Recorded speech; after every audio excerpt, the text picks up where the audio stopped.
back everyone for the another exciting podcast. Today I'm your host Shubha and आज हम बात करने वाले हैं spouse cases के लिए because majority of the students who wanted to go for spouse.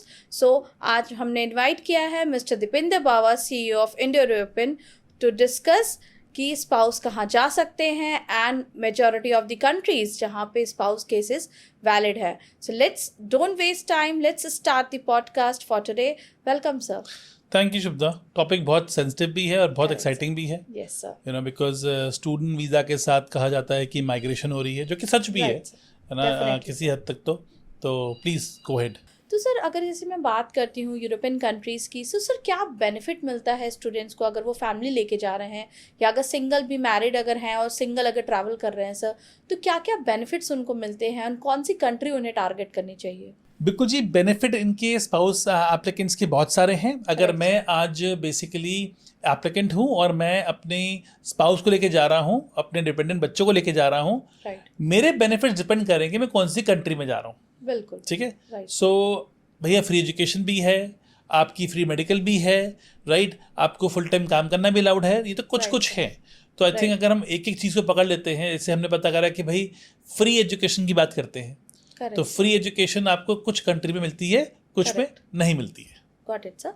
So sir अभी जैसे बहुत सारा सवाल आता है स्टूडेंट्स का, वो बोलते हैं कि मैम हाउस वाइफ हूँ मैं कुछ जॉब नहीं करी थी. बहुत सारे स्टूडेंट आते हैं 7-8 साल का गैप हो जाता है, या कुछ हैं जो हाउस होल्ड कुछ बिजनेस कर रही हैं अपना घर से ही या ट्यूशन पढ़ा रही हैं सर. सो ऐसे केसेस में हमें क्या सजेस्ट करना चाहिए कि whether they should go with the spouse case और नॉट? बिल्कुल. देखिए, अगर किसी ने वर्क एक्सपीरियंस है किसी के पास और वो दोबारा से पढ़ाई करना चाहती हैं, बिकॉज मोस्टली अगर मैं इस क्वेश्चन को थोड़ा सा डीप डाइव करता हूँ, आपके इस क्वेश्चन में एक क्वेश्चन और बनता है कि क्या उन्हें एप्लीकेंट बनना चाहिए या नहीं, या उनके हस्बैंड को बनना चाहिए. बिल्कुल सर. देखिए, दोनों में से जिसका एजुकेशन में इंटरेस्ट है उसे बनना चाहिए. पहली चीज़, ये कोई क्वेश्चन मार्क नहीं होना चाहिए कि मेरी वाइफ जो है वो पढ़ाई करेगी और मैं काम करूंगा. नहीं, ऐसा नहीं होगा. क्योंकि आप चाहे वाइफ को, अपने स्पाउस को पढ़ाई में लगा देंगे, लेकिन उनका पढ़ाई में अगर इंटरेस्ट नहीं है तो वो पढ़ाई तो कर रही होंगी, करेक्ट, लेकिन वो पढ़ाई खत्म भी कर लेंगी ना, उनको जॉब नहीं मिलेगी. बिल्कुल सर. मेरे पास काफ़ी सारे केसेस हैं और मैं ऑन द कैमरा बोल रहा हूँ बेसिकली, क्योंकि हमने बच्चों को भेजा, हमने उनको भेजा एजुकेशन वीज़ा पे, उनके डिपेंडेंट को भेजा वर्क वीज़ा पे. उन्होंने डिपेंडेंट के साथ साथ खुद को भी वर्क पे इतना ज़्यादा इन्वॉल्व कर लिया शुभदा कि उनकी पढ़ाई जो थी वो हुई तो है, लेकिन उन्हें जॉब नहीं मिल रही है. अब ये बाहर की कंट्रियों में क्या होता है ना, पढ़ाई जो है वो आपको मिलती है मोस्टली असाइनमेंट बेस होती है. मास्टर्स में कोर्स वर्क करना होता है, ठीक है. फिर थोड़े बहुत एग्जाम भी होते हैं, तो लोग कर पाते हैं, लेकिन वो ये भूल जाते हैं कि ये सिर्फ खाना पूर्ति के लिए चेक बॉक्स नहीं है. ये तुम्हारी बीए आर्ट्स की कॉरेस्पॉन्डेंस की एजुकेशन डीयू यूनिवर्सिटी से नहीं करनी है कि सवेरे बैठे और बस एवरीथिंग एग्जाम दे दिया. तो वो क्या हुआ, 2 साल के अंदर लोगों ने पढ़ाई तो पूरी कर ली, लेकिन जॉब नहीं है, स्किल्स नहीं है. एंड में क्या हुआ, फिर जा रहे हैं स्पेन जाके अपने पेपर्स अप्लाई कर रहे हैं. फिर लोग मुझे बोलते हैं कि सर आप ऐसे क्यों बोलते हो, हम तो पढ़ने जा रहे हैं. मैं तो साफ बोलता हूँ लोगों को काउंसलिंग में कि आपका पढ़ने में कोई मोटिव ही नहीं है. तो आप बेसिकली पढ़ने मोटिव नहीं है. तो अगर नहीं पढ़ना है तो भाई लैंड करते ही अपना मोटिव चेंज करो. तुम 2 साल तक क्यों पढ़ाई का एक कवर फायर लेके बैठे हो? तो मैं खुल के बोल रहा हूँ, अगर आपने स्पाउस केस पे जाना है तो डिसाइड कर लो कौन बंदा पढ़ाई करेगा और ढंग से करेगा, और पढ़ाई के साथ साथ एक नेटवर्किंग और बाकी स्किल्स भी ऐड ऑन करनी पड़ेंगी. तभी फिनलैंड में, स्वीडन में, डेनमार्क में, नॉर्वे में, नीदरलैंड्स में, जिन कंट्रियों की बात करने के लिए आज आपने मुझे बुलाया है, इन कंट्रियों में तभी आपको एक ढंग की जॉब की अपॉर्चुनिटी मिलेगी, क्योंकि वहाँ भी कंपटीशन है. उन्हें लोग चाहिए हैं, लेकिन उन्हें बैगेज नहीं चाहिए. Correct sir, totally agree with your point sir. So sir जैसे हम बात करते हैं तो कई बार बच्चे ये भी पूछते हैं कि मैम हम साथ में फ्लाई कर पाएंगे कि नहीं. ऐसा तो नहीं होगा कि पहले स्टूडेंट चला गया फिर बच्चा एंड हस्बैंड बाद में जा रहे हैं सर. तो ऐसी भी काफ़ी क्वेरीज आती हैं सर, तो उसको हम कैसे डील कर सकते हैं सर? शुद्धा, आपने कहा कि डिपेंडेंट साथ में फ्लाई करे, हर एप्लीकेंट यही चाहता है. इसके भी 2-4 भी ना ऑप्शंस हैं. कुछ कहते हैं हम अभी चले जाते हैं, हम बुला लेंगे. Correct sir. कुछ कहते हैं हमें साथ जाना है. कुछ कहते हैं पहले मेरे हस्बैंड का वीज़ा लग जाए फिर मैं 1-2 महीने में अप्लाई कर लेती हूँ या कर लेता हूँ. बिल्कुल. 3 तरह के लोग हैं. अब इनमें सबको एक बात समझनी पड़ेगी. पहले तो कंट्री का चुनाव वो करो कि जिन कंट्रियों में स्पाउस अलाउड है। करेक्ट। कुछ कंट्री में स्पाउस अलाउड ही नहीं है। बिल्कुल। ठीक है जी। तो लोग कहते हैं जब अब इसमें किसी ने बोला कि भाई साहब आप मेरा करवा दो, हस्बैंड को मैं बुला लूंगी। कैसे बुला लोगे भाई? ड्यूरिंग द स्टडी पीरियड तो नहीं बुला पाओगे। बिल्कुल। तो एक ही गलती हुई लोगों से, फिर वो अप्लाई करते हैं, पहुंचते हैं बाहर, फिर कहते हैं अरे फैमिली रीयूनिफिकेशन की तो मैंने क्लॉज देखी थी, एम्बेसी की वेबसाइट पे थी। अब ये मुझे कहते हैं जी कि डिपेंडेंट नहीं आ सकता। भाई साहब फैमिली रीयूनिफिकेशन एक अलग कैटेगरी है, डिपेंडेंट एक अलग कैटेगरी है। आपको अगर स्पाउस वीजा कराना है यूरोप के अंदर तो कुछ कंट्रियों के नाम फिर से दे रहा हूं, आराम से आपकी जो ऑडियंस है वो नोट कर ले। Denmark, Sweden, Finland, Netherlands. ठीक है जी। लिथुनिया था 2026 अक्टूबर तक। अब वो 2026 अक्टूबर के बाद बंद होने जा रहा है। तो जनवरी 2027 के लिए मैं रेकमेंड नहीं करूंगा कि भैया अपनी फाइल स्पाउस वीजा के लिए लगवाओ। Okay sir. ठीक है, क्योंकि दिसंबर अगर अक्टूबर में लॉ चेंज हो गया, जो कि होना है, तो बच्चे फंस जाएंगे। बिल्कुल। तो ये बात करनी बहुत जरूरी है कि स्टूडेंट के पास सही इन्फॉर्मेशन पहुंच रही है। क्योंकि कंसल्टेंट क्या करते हैं, वो अपनी एप्लीकेशन के लिए लोगों को अप्लाई करके बोल देते हैं कि भैया हमने तो जब किया था तब तो अलाउड था, अब आप देख लो। तो कहीं ना कहीं वो प्रॉब्लम तो बच्चों को आएगी। सो इसलिए इन कंट्रियों में ही अप्लाई करना बेटर रहेगा। और रही बात आपके नेक्स्ट क्वेश्चन की, साथ जाने वाला की, इसमें हर कंट्री का अलग सिस्टम है। बिल्कुल। ठीक है। अब जैसे स्वीडन है, स्वीडन में इकट्ठे अप्लाई करना है आपको। आपको अलग नहीं अप्लाई करना है। आपने अलग अप्लाई करा, आपके स्पाउस की डिपेंडेंट की एप्लीकेशन लटक जाएगी एक साल तक। ठीक है। नेक्स्ट आते हैं, डेनमार्क की बात करते हैं। पहले अपना अप्लाई कर दो, जैसे ही अप्लाई करोगे 15 दिन बाद स्पाउस का अप्लाई कर दो।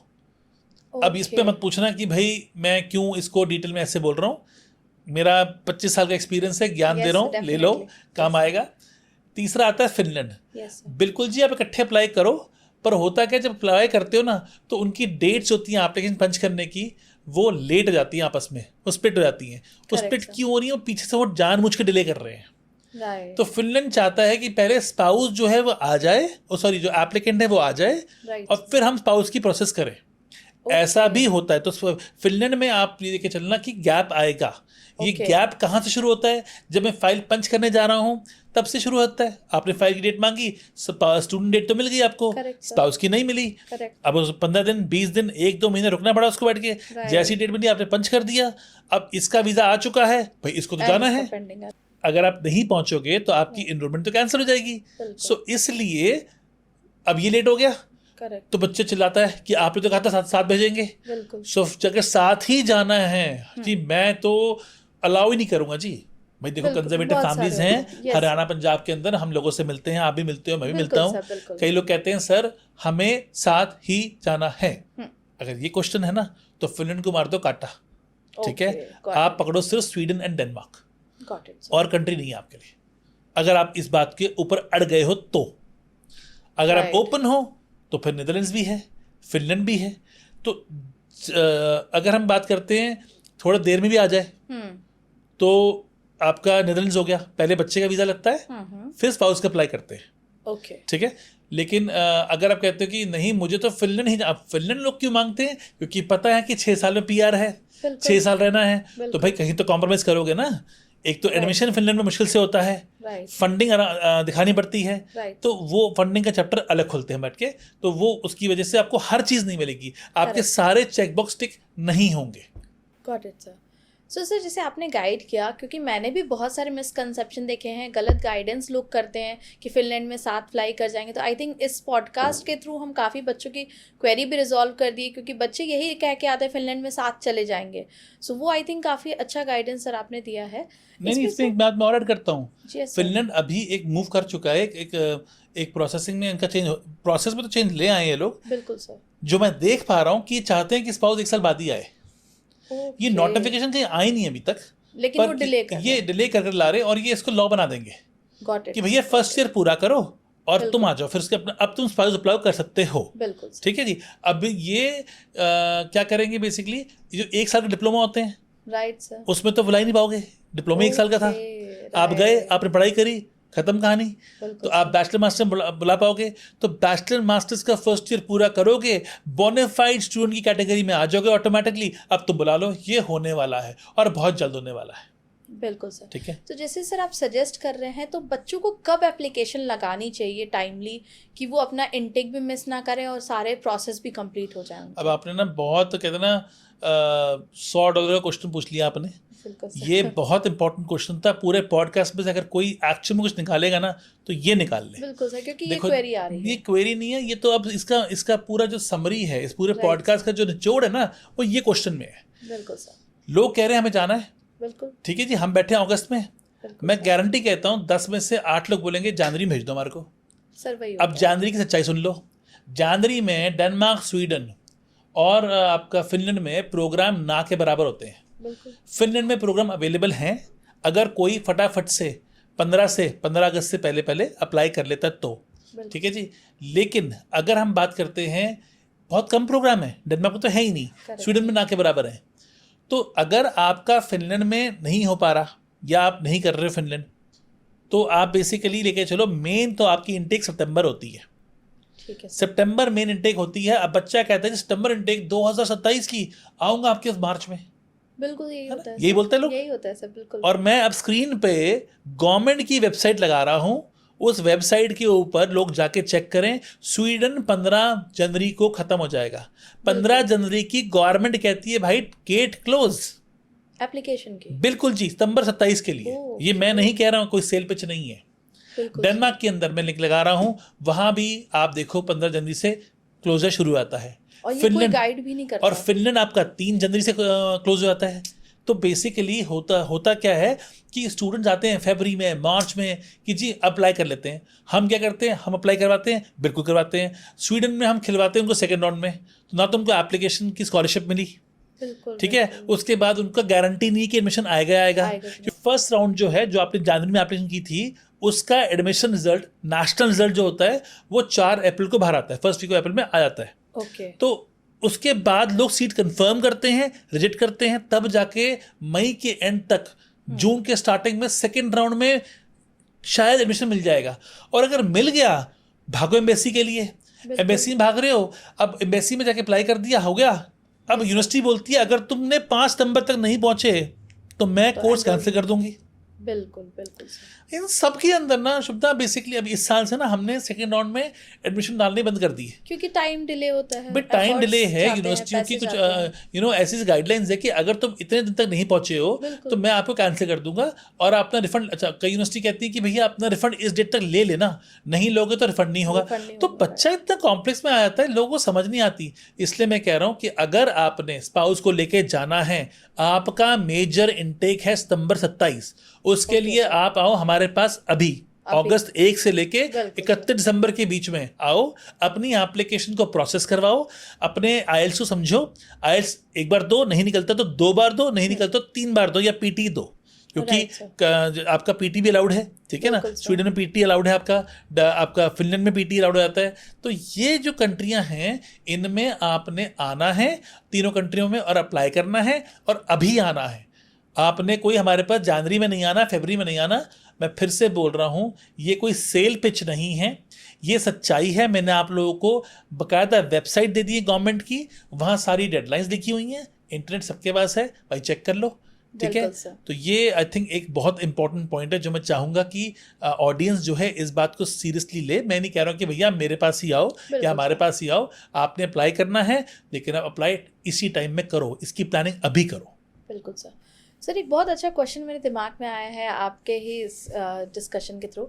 सो सर, जैसे कई बच्चे कहते हैं कि मैम बिना आइल्स के हमारा करवा दीजिए, डिपेंडेंट के साथ करवा दीजिए, और कई स्टूडेंट होते हैं कि स्टूडेंट ने तो आइल्स दे दिया है लेकिन उनके स्पाउस ने नहीं दिया है। सो सर इस पे भी मैं जानना चाहूँगी कि क्या आइल्स मैंडेटरी है स्पाउस केसेस के लिए, और जो डिपेंडेंट जा रहा है उनको भी क्या देना पड़ता है वीज़ा पॉइंट ऑफ व्यू से? ठीक है, सेकंड क्वेश्चन का आंसर पहले दे देता हूँ। बिल्कुल सर। किसी भी डिपेंडेंट को किसी किस्म का कोई आईएलटीएस, पीटी, फलाना ढिमकाना नहीं देना। वो इंग्लिश नहीं बोलता, जीरो बोलता है, तब भी कोई दिक्कत नहीं है।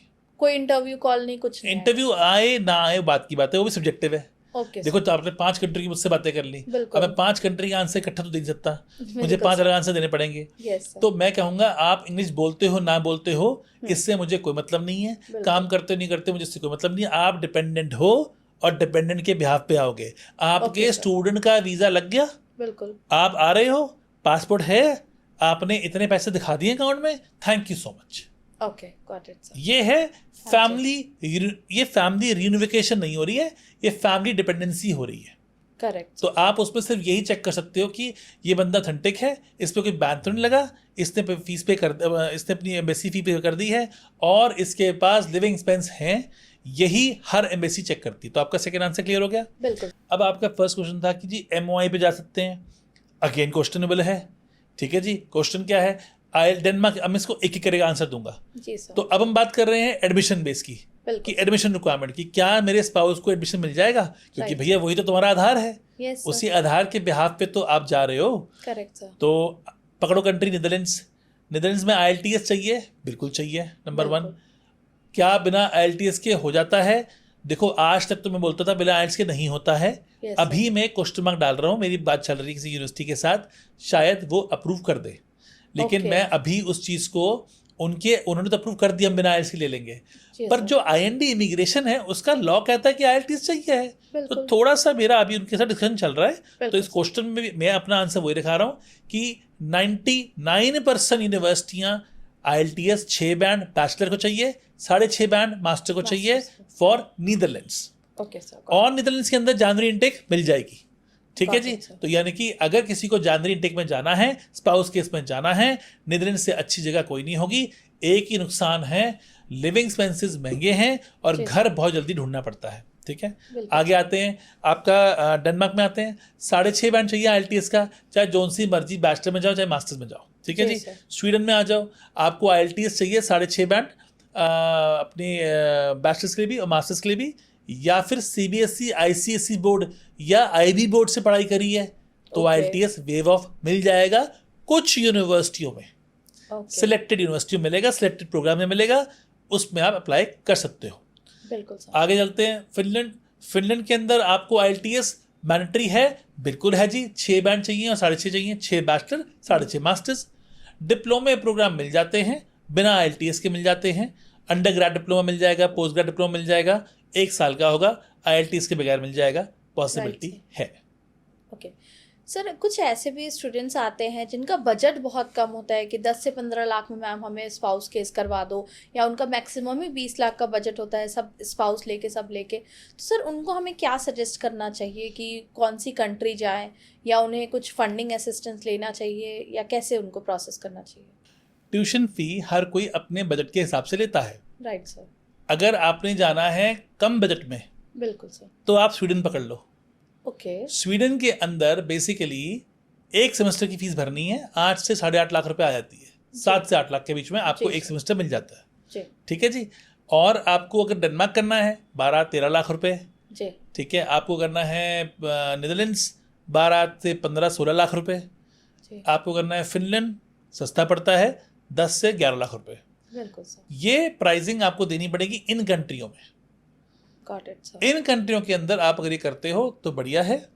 अभी शायद एक कंट्री बहुत जल्दी हम और लॉन्च करेंगे जिसके अंदर हम स्पाउस वीज़ा की बात किया करेंगे, अभी मैं उसको डिस्क्लोज नहीं करूंगा, बट काफ़ी जल्दी अब इस पर हमारा काम चल रहा है। और ये भी एक बहुत अच्छी बड़ी कंट्री है जो अपना स्पाउस डिपेंडेंट के लिए खोलने वाली है। तो उसके बारे में we can talk in the next podcast. Definitely sir. तो सर अगर मैं फंडिंग की बात करूं तो कितनी फंडिंग उनको दिखानी होती होगी? क्या ओल्ड फंडिंग रिक्वायर्ड है, सोर्स ऑफ फंडिंग रिक्वायर्ड है, और कितना बजट स्टूडेंट को लेके चलना चाहिए अगर वो प्लान कर रहे हैं दूसरी यूरोपियन कंट्री में ट्रैवल करने का? देखो बजट तो फिर अपने आप लोग ऐड कर लेंगे, क्योंकि वो मैंने अभी बता दिया आपको कि एडमिशन फी कितनी है। मैं आपको लिविंग एक्सपेंस दिखा देता हूँ। बिल्कुल सर। भाई नीदरलैंड्स है, 12 लाख रुपए आपको शो करने एज ए स्पाउस। कहीं से भी फंड ले आओ, 12 लाख रुपए शो कर दो कि मेरे 12 लाख रुपए हैं, और अपना डिपेंडेंट वीज़ा ले लो। ओके। डेनमार्क आप स्पाउस हो, आपको दिखाने पड़ेंगे 12 लाख, 10 से 11 लाख रुपए। आपकी जो स्टूडेंट है, जो स्पाउस है आपको, जो एप्लीकेंट जा रहा है, उसके 0 है। ठीक है जी। तो 0 पैसे दिखाने हैं स्टूडेंट को डेनमार्क में, ट्यूशन फी भरो और जाओ, एज सिंपल एज दैट। और स्पाउस के लिए 10 लाख रुपए दिखाने पड़ेंगे, और अगर यही स्पाउस के साथ एक बच्चा भी जा रहा है तो 10 लाख और दिखाने पड़ेंगे। तो यानी कि स्पाउस को और बच्चे के हो गए 10 + 10 20 लाख रुपए। सोर्सिंग नहीं चाहिए, कहीं से भी ले आओ, दिखा दो बैंक में पैसे हैं। ठीक है। नीदरलैंड्स में मैं फिर से रिपीट कर देता हूँ, स्टूडेंट को दिखाने हैं 12 लाख, स्पाउस को दिखाने हैं 12 लाख रुपए। ठीक है जी। अब आते हैं स्वीडन की तरफ। स्वीडन क्या कहता है? स्वीडन में एक कैलकुलेशन है, पूरी कैलकुलेशन अकेले हर बंदे की कैलकुलेशन होती है। स्पाउस स्टूडेंट की कैलकुलेशन हाई जाती है और जो स्पाउस है उसकी कम जाती है, बच्चे की और कम हो जाती है। तो तीनों की मिला के लगभग 17 से 18 लाख रुपए साल का आता है अगर 3 लोग जा रहे हैं तो स्टूडेंट जा रहा है तो लगभग 10 से 11 लाख रुपए दिखाने होते हैं, फिर 7-8 लाख रुपए उनके आ जाते हैं। तो बेसिकली ये दिखा के आप चाहते हो सोर्स ऑफ फंड नहीं चाहिए, फंडिंग कहीं से भी ले आओ, चलती है, आपको सोर्स नहीं पूछा जाएगा, आपको ओल्ड फंड्स की बात नहीं होगी। इन तीनों कंट्रियों में ओल्ड फंड्स की बात कहीं भी नहीं हो रही है। नेदरलैंड्स, डेनमार्क, स्वीडन में ओल्ड फंड्स कुछ नहीं होता है, पैसे हैं, अप्लाई करो, थैंक यू। अब आते हैं फिनलैंड। ये है सबसे बड़ा कॉम्प्लेक्स कंट्री जहाँ पे हमें सबसे अटेंशन हो रही है। Right sir. पैसे हैं वाइट के सोर्स के साथ, इनकम ऑफ सोर्स है तो आ जाओ, नहीं तो thank you so much. Okay. हाँ जी, बिल्कुल। जैसे मान लीजिए आपने कहा जी मेरे पास, मैंने पैसे पड़े हुए जी, कहाँ से लाए पैसे? ट्यूशन फी कहाँ से आई ये बताओ। लिविंग एक्सपेंस का 10 लाख रुपया, 10-11 लाख रुपये पर पर्सन कहाँ से आए वो बताओ। और मुझे ये भी बताओ कि तुम्हारा सोर्स ऑफ इनकम क्या है। ठीक है। तो तीनों चीजें, ट्यूशन फी, लिविंग एक्सपेंस और आपका वैसे करते क्या, व्हाट इज योर अर्निंग कहाँ से आती है, तीनों बताओगे तब वीज़ा देंगे। तो जिनके पास पैसे पड़े हुए हैं या एजुकेशन लोन करा रहे हैं, आ जाओ, कोई दिक्कत नहीं है। गोल्ड बेच रहे हो, कोई दिक्कत नहीं है। स्टॉक्स बेच रहे हो, कोई दिक्कत नहीं है। एफडी को ब्रेक करा रहे हो, कोई दिक्कत नहीं है। पीपीएफ से निकाल रहे हो, कोई दिक्कत नहीं है। एलआईसी से पैसे ले रहे हो तो भी कोई दिक्कत नहीं है। बस ये नहीं कहते कि भैया मेरे कैश कहीं से ले आया था, डाल दिया था, पुराना हो गया, नहीं। बस पेरेंट्स से भी ले सकते हैं, मतलब कई लोग होते हैं पेरेंट्स से ले लो, लेकिन पेरेंट्स के पैसा कहाँ से है तो बता दो मुझे। अच्छा, वो भी बताना पड़ेगा। हाँ, अगर पुराना पैसा पड़ा हुआ है तो कोई दिक्कत नहीं, बता दो ना, 2 साल से पड़ा हुआ है। Correct sir. 2 साल से पड़ा था हमारा। करेक्ट भाई, कभी आई थी एफडी 3 साल पहले की? बिल्कुल। लेकिन सोर्स के साथ आओ, बिना सोर्स के आओगे फिनलैंड आपको इतना घुमा देगा ना, तो मैं तो कहूँगा लोगों को भैया मत अप्लाई करो। और कंट्रीज हैं वहाँ कर सकते हैं। बिल्कुल। हम तो नहीं लेते फाइल, आपको पता ही है कि हम फिनलैंड के अंदर बहुत स्ट्रिक्टली चेक करते हैं। क्योंकि होता क्या है ना कि फिनलैंड में 2 लाख रुपए की भी एंट्री आ गई ना, वो पूछते सप्लीमेंट में ये कहाँ से आई, इसको डिफाइन करो। ओके। अब करो डिफाइन तुम 2 लाख रुपए को। अब जिनको मेरे पास कितने केस आते हैं जब बच्चे बोलते सर फिनलैंड का वीज़ा रिफ्यूज़ हो गया हमारा, हम वीज़ा नहीं मिला बैठ के। और जब कोर्स, मैंने अभी एक लिंक लगा रहा हूँ यहाँ पे, मैंने अभी इस वीडियो पे अब स्क्रीन पे आ रहा होगा लिंक, वो लिंक बेसिकली मैंने बच्चे से बैठा, उसका वीज़ा मैंने लगवा के दिया नीदरलैंड्स का, और तब मुझे पता चला भाई साहब अपना फिनलैंड का वीज़ा रिफ्यूज़ करा के आए हुए हैं। Oh my God. और उस बेचारे ने मुझे पूरी स्टोरी बताई, कह रहा सर मेरे एजेंट्स की वजह से मेरा रिफ्यूज़ हो गया। उन्होंने गाइडेंस नहीं दी, पुअर गाइडेंस थी। बिल्कुल भाई, बच्चे को तुमने बताया नहीं कि तुम्हें पैसे नहीं निकालने, उससे निकाल लिए पैसे। होता है सर। मैं आपको फिर मैं ऑडियंस को ये बोलना चाहूँगा कि हमेशा एक अच्छा एक्सपर्ट कंसल्टेंट हायर करो। बिल्कुल। आपने देखा होगा मैं इतने सालों से जब वीडियोस बनाता हूँ, पॉडकास्ट बनाता हूँ, आप तो यूके करते हो, आप यूके एक्सपर्ट हो, I don't speak on UK और ऑन यूएसए और कनाडा, मैं पर्सनली नहीं बोलता हूँ। मेरी स्पेशलाइजेशन ईयू लॉ के अंदर है, मेरी पर्सनल पे। आपकी यूके में है तो आप यूके करते हो, राइट। सो डिपेंड करता है कि किसकी कहाँ स्पेशलाइजेशन है। तो वो बड़ा इंपॉर्टेंट है कि आपको ये समझना पड़ेगा कि कोई ये रोज की हमारी ऑफर नहीं है। ये मैं ज़रूर ऑडियंस को बोलूँगा कि आपको ये ज़रूर समझना है कि हमें रोज़ किसी कंसल्टेंट के पास जाके एक सर्विस नहीं लेनी, ये हमारी वन टाइम सर्विस है। तो प्लीज़ किसी ऐसे को हायर कीजिए। और मैं फिर से बोल रहा हूँ, मैं ये नहीं कह रहा हूँ कि आपको हमें या मुझे ही हायर करना है, आपको बेसिकली एक ऐसा कंसल्टेंट हायर करना है जिसका ट्रैक रिकॉर्ड उस कंट्री में स्ट्रांग होना चाहिए। ठीक है, ये बड़ा सिंपल सा मैथमेटिक्स है, इसको आप आराम से चेक कर सकते हैं कि उन्होंने उस कंट्री में काम कर रखा नहीं कर रखा, उनको नॉलेज कितनी है, उनका जो बेस है वो कितना स्ट्रांग है। आज भी आपको पता है कि एडमिशन वीज़ा को मैं खुद पर्सनली हैंडल करता हूँ। हमारे स्टूडेंट्स काउंसलिंग सेंटर बहुत सारे हैं, बिकॉज स्टूडेंट सर्विस के अंदर जो क्वालिटी है वो मैं खुद मैप करता हूँ कि उसकी क्वालिटी कैसी है, क्या हम एक्चुअल में सर्विसेज दे पा रहे हैं। तो तभी मैं वहाँ से ज्ञान जितना आपको दे रहा हूँ, अभी ये फिनलैंड के बारे में दे रहा हूँ, क्योंकि मैंने केसेस देखे हैं every single refusal in Indo European में पर्सनली मिलता हूँ, मैं समझता हूँ कि हुआ क्या आखिर इस केस पे, इसे रिफ्यूज क्यों किया गया, तब जाके 3 से 4% का रिफ्यूजल रेट मेंटेन है, तब भी 3-4% तो है, 100% तो वीजा कहीं नहीं होगा, पर 100 में 3 रिफ्यूजल है, 4 है जो कि स्टिल मेंटेनेबल है। लेकिन उससे सीखने को बहुत मिलता है, तो अगली फाइल बिछा लेते हैं और इस तरह के पॉडकास्ट बना लेते हैं। डेफिनेटली सर, और काफ़ी नॉलेज भी होती है, बच्चों को गाइडेंस भी मिलता है इन पॉडकास्ट के थ्रू सर। सो अब नेक्स्ट क्वेश्चन में मूव करती हूँ सर। तो बेसिकली काफ़ी सारे बच्चे कंफ्यूज रहते हैं कि मैम मैं अगर बैचलर्स के लिए जा रहा हूँ तो डिपेंडेंट या चाइल्ड, या बच्चे ने कभी 12th करके एंड उन्होंने शादी हो गई, बच्चे हो गए, सो उनको जाना चाहिए नहीं जाना चाहिए, उनके अंदर मन में काफ़ी सवाल होते हैं इससे रिलेटेड। या कई बच्चों को कन्फ्यूज़न होती है कि मैम मैं PhD के लिए जाऊँगा तो डिपेंडेंट एक्सेप्ट हो जाएंगे, मास्टर्स के लिए जाऊँगा तो ही एक्सेप्ट होंगे। तो इसमें सर आपकी क्या गाइडेंस रहेगी उन स्टूडेंट्स के लिए? अगेन केस स्पेसिफिक क्वेश्चन होंगे, केस स्पेसिफिक आंसर दूंगा। बिल्कुल sir. Netherlands bachelors, masters, PhDs सब में स्टूडेंट वीजा के साथ डिपेंडेंट अलाउड है। केस क्लोज हो गया। Yes sir. बच्चे की एज 27 ईयर्स है, 12वीं पास है, 6 साल का गैप है, क्या नेदरलैंड्स में वीजा आ जाएगा? आ जाएगा, कोई दिक्कत नहीं है। एक और लिंक लगा रहा हूँ, बेसिकली उस लिंक में स्टूडेंट बैठा हुआ है, नेदरलैंड्स बैठा हुआ है, उसके बाद मैंने वीडियो बनाया वहाँ जाके, 26 साल की उम्र है और कनाडा का रिफ्यूजल था। ठीक है जी, आगे चलते हैं। और 1 साल का पोस्ट स्टडी वर्क वीजा भी है। बिल्कुल। डेनमार्क में आते हैं, स्टूडेंट को बेसिकली बैचलर्स, मास्टर्स, PhD तीनों में स्पाउस अलाउड है। बिल्कुल सर। इसके बाद आपका जो वीज़ा है वो 3 साल का वीज़ा मिल जाता है आपको, स्टे बैक ऑप्शन। ठीक है, 2 साल का होता है, एक्सटेंडेबल टू 3 years होता है, तो 3 साल का आपको मिल जाएगा। 3 साल का स्टे बैक मिल रहा है, जो कि सबसे ज़्यादा है पूरे यूरोप में। अब आते बात कि बेसिकली इसमें आपको तीनों में बैचलर, मास्टर, PhD में स्पाउस भी अलाउड हो गया। बिल्कुल। स्वीडन में आते हैं, बैचलर्स, मास्टर्स, PhD तीनों के अंदर आपको स्पाउस अलाउड है। ठीक है, आपकी एज का गैप है, कोई दिक्कत नहीं है, लाइफ लॉन्ग लर्निंग को फोकस करते हैं, बड़ी एज के लोगों को भी एडमिशन मिल जाता है। That's great. ठीक है, तीनों में आ गया। अब इसमें स्टे बैक ऑप्शन कितना हुआ? 1 साल का हुआ। राइट। चौथी कंट्री पकड़ते हैं, फिनलैंड। फिनलैंड के अंदर जो डिप्लोमास है वो आते हैं B परमानेंट में, और बैचलर, मास्टर आती है A परमानेंट में। तो तीनों के अंदर बाय लॉ B, चाहे आप डिप्लोमा में जाओ, बैचलर में जाओ, मास्टर में जाओ, आज अलाउड है आपको अप्लाई करना स्पाउस केसेस तीनों में, diploma, bachelor, masters. Correct sir. लेकिन मैं सजेस्ट करूंगा कि बेसिकली अगर आप अप्लाई कर रहे हो तो तभी अप्लाई करना, अगर फंड दिया है तो। मैं बार बार फंडिंग को फोकस कर रहा हूँ। और इसके अंदर आपको तीनों में ही आज की डेट में अपनी फैमिली लेके जाना अलाउड है।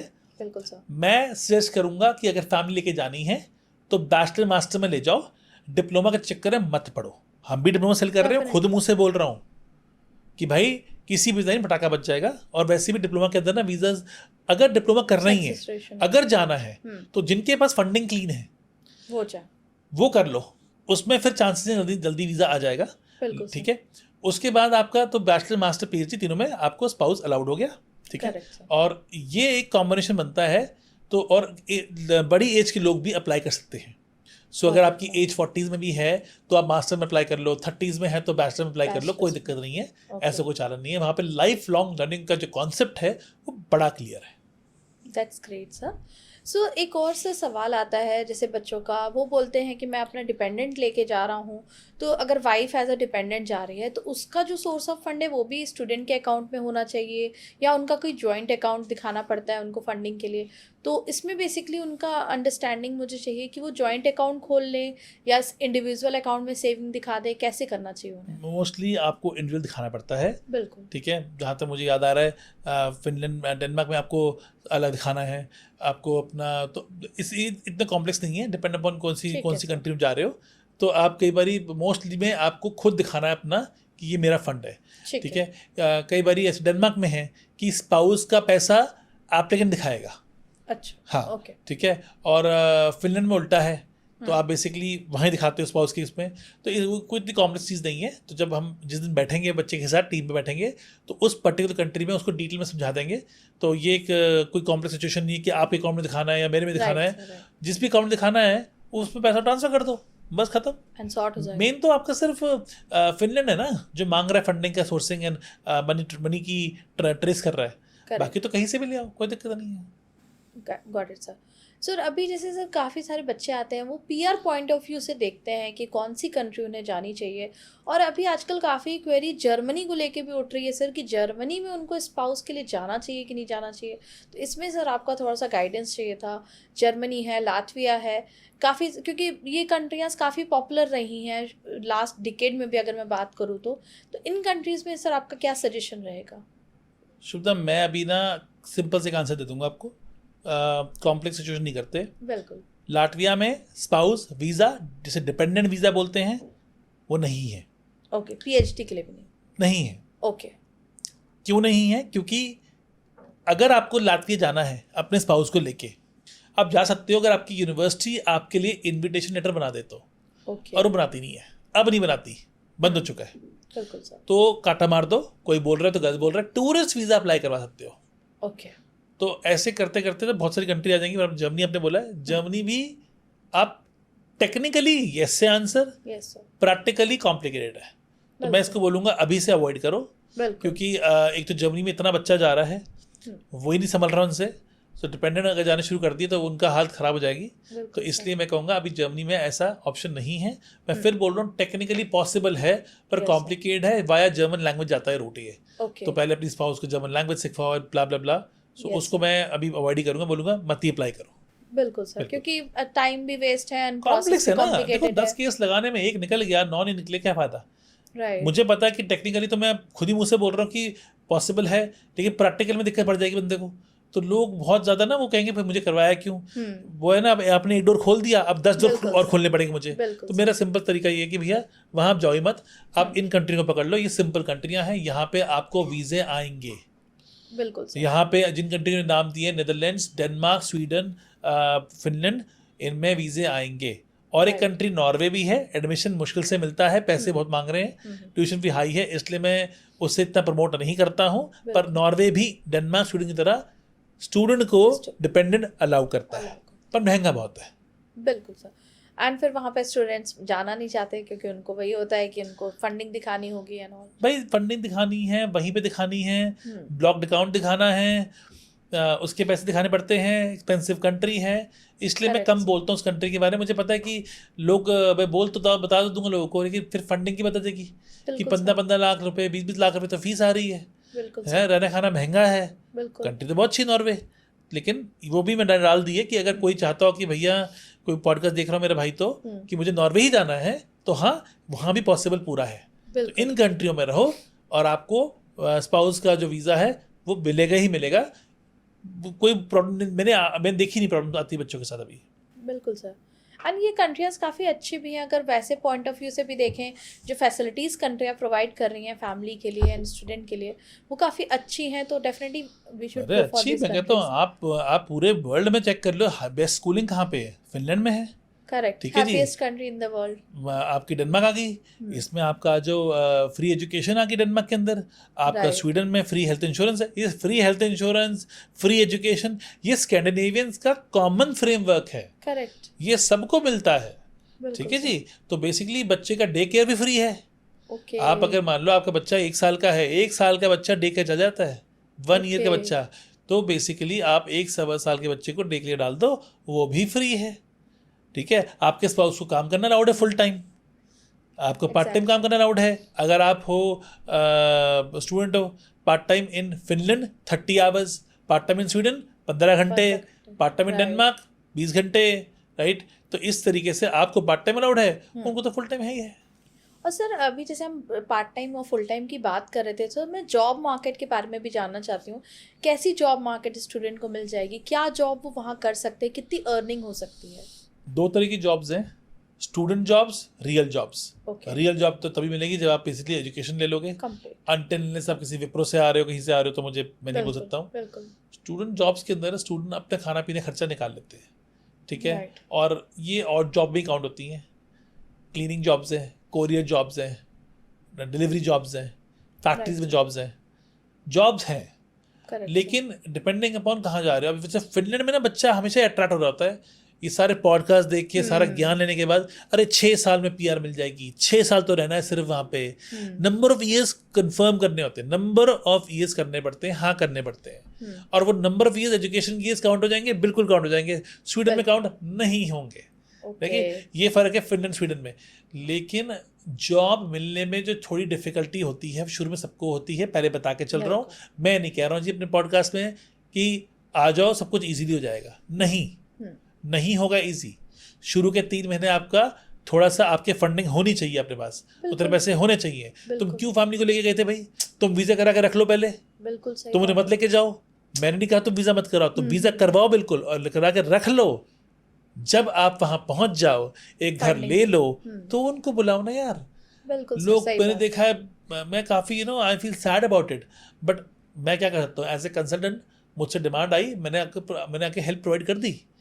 तो लेकिन मैं खुद मुंह से बोल रहा हूँ कि ये गलत है, स्पाउस को साथ लेके जाना सेम फ्लाइट में गलत है। आप लैंड करते ही बच्चे आपके साथ हैं, घर आपका हुआ नहीं, हो भी गया तो इतना महंगा हुआ है, अरे भाई पहले खुद लैंड करो। अब खुद का मतलब क्या हुआ भाई? खुद में स्टूडेंट लड़का है तो क्या कोई दिक्कत नहीं है, लड़की है तो बच्चे, तो ये सारा ना कॉम्प्लेक्स सिचुएशन है। इसलिए मैं लोगों को सजेस्ट करता हूँ प्लीज आओ, आके मिलो, फ्री ऑफ काउंसलिंग है आपकी, फ्री काउंसलिंग में आपको फ्री एडवाइस देंगे हम आपको, बिल्कुल। और अगर आपको हमारी फ्री एडवाइस पसंद आती है तो उसको फॉलो करो। That's great sir.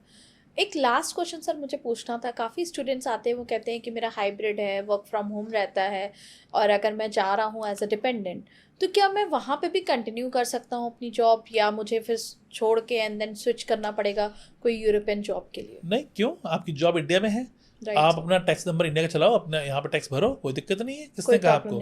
आप आराम से अपना करते रहो काम, आपको 2 जॉब करनी है 2 जॉब करो, वहाँ की वहाँ करो, यहाँ की यहाँ करो, उसका कोई कोलिशन तो हो ही नहीं रहा। बिल्कुल भाई इंडियन कंपनी ने आपको हायर कर लिया रिमोटली, आपको काम दे रहे हैं, आप काम कर रहे हो, पैसे मिल रहे हैं इंडिया में टैक्स भरो। आपने वहाँ पे आपके टीआरपी कार्ड है, आप स्पाउस हो, आपको काम करना अलाउड है, मैंने आपको जॉब दे दी अपनी दुकान पे, आप वहाँ भी काम करते हैं वीकेंड के ऊपर, उसका पैसा मैं आपको देता हूँ, उसका टैक्स वहाँ भर दो, खत्म, कोई दिक्कत नहीं है। So thank you so much sir इतना इंसाइटफुल सेशन के लिए और गाइडेंस के लिए स्पाउस केसेस के लिए। So I would request all my students who are watching this podcast, please like share and comment. आपकी जो भी क्वेरीज होंगी प्लीज़ कमेंट सेक्शन में लिखिएगा, and we are there to help you. Thank you everyone.